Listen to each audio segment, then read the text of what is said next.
Well, Hong Kong and Singapore are now in talks to increase travel, quarantine free. It's called a travel bubble, and it could be the ticket to an economic revival in the region. But how can investors profit?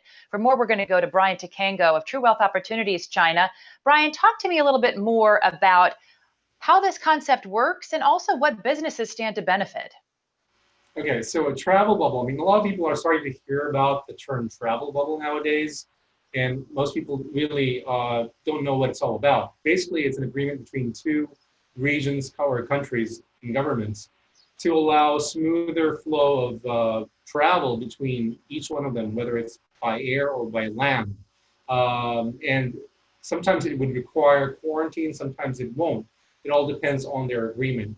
And this is seen as very important to the ongoing push for recovery, especially in Asia, where a lot of the economies depend on tourism for a big part of their GDP. So, Hong Kong officials have actually already said that this arrangement for them, the arrangement to have Hong Kong to Singapore as a travel bubble, is not going to return the volume of travel to what it was before the pandemic.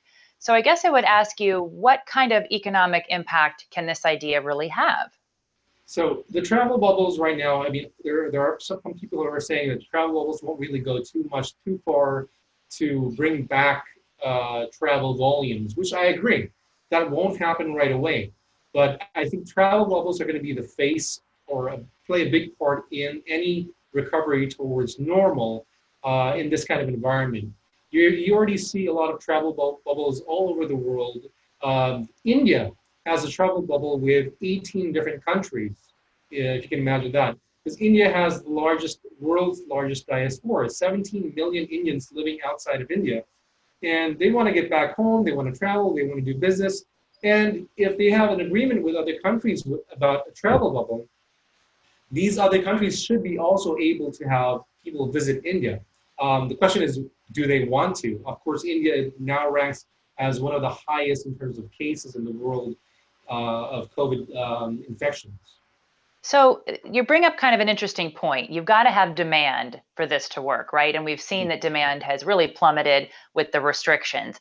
And we also know that there are different kinds of restrictions in different countries. So even if there's a travel bubble and less restrictions for people going from place to place, that doesn't mean that the return for them is any easier. So how does that play into demand? I mean, for example, I understand that Australia is also looking at doing this with New Zealand and other regional Asian economies, but Australia has much stricter return policies on their own citizens. So it might be easy for an Australian to go to Vietnam, but not to come back.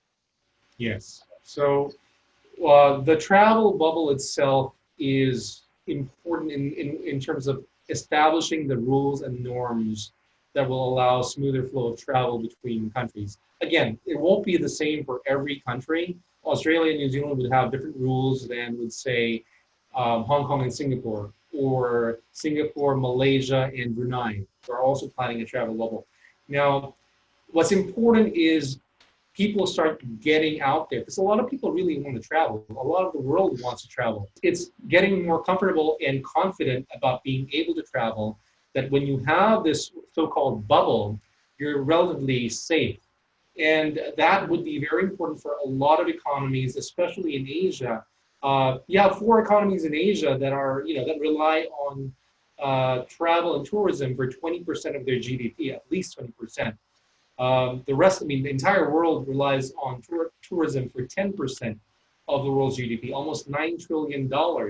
So it's very important that these travel bubbles take shape, and they will take shape. It's just a matter of time before people get used to these things and say, okay, I can afford the cost of the test, I can afford the cost of the insurance, and I can afford, or I can deal with the quarantine rules if there are any. Sure, sure. But we know that a lot of economies, including our own in the United States, have really depended on Chinese travelers for an economic boost. So are we really just talking about getting Chinese to travel outside China? Because we know that there's a demand domestically for travel. There were more than 500 million people that just traveled during the recent national Yeah. holiday. So is this really effectively about giving the Chinese traveler the comfort that he or she needs to leave Chinese borders?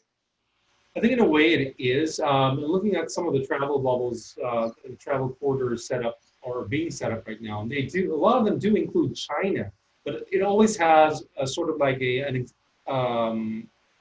disclaimer or a requirement for verifying because of the suspicions that China is not really reporting all of its COVID numbers.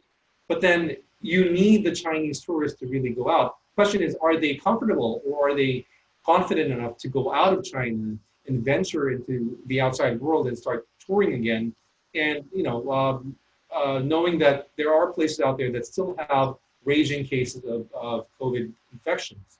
Let me just break in here, Brian, because it seems to me that the fundamental thing you have to make more people want to do this is testing that everybody can access and afford, right?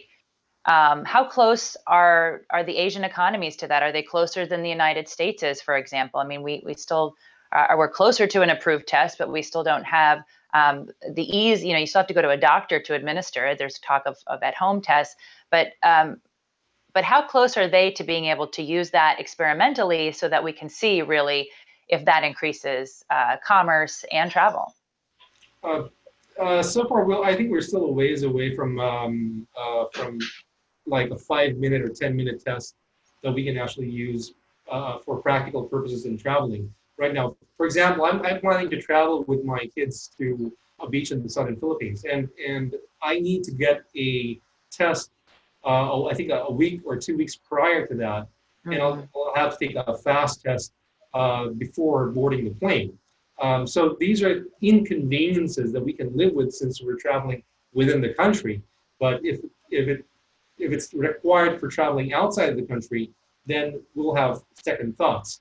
Well, it's definitely a space to watch. I guess a bottom line for you in terms of investment implications, are we just watching the airlines, or are there other ancillary industries that can benefit and stocks we can keep an eye on? When it comes to travel bubbles, you're really dealing with cross-border travel. So whether it be by plane or train, mostly by planes. And the most direct beneficiary of successful travel bubbles would be the airline. But I think it's still very early yet to get in on this because we don't know how long it's going to take. We don't know if these travel bubbles will form as fast as we expect them to. And we're seeing airlines bleed daily. Their capacities are still down 90%, 80%, 70%. So that's huge. And even in Hong Kong, look at Cathay Pacific, one of the world's largest carriers. They just had to stop permanently their budget airline Dragonair because they just couldn't afford it anymore.